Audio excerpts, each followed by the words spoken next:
The Verreaux eagle owl has bright pink eyelids. But that's not the scary part.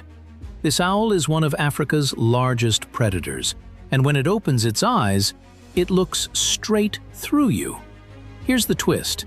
This owl doesn't just hunt at night. Using near-silent flight and massive talons, it takes down prey almost as big as itself.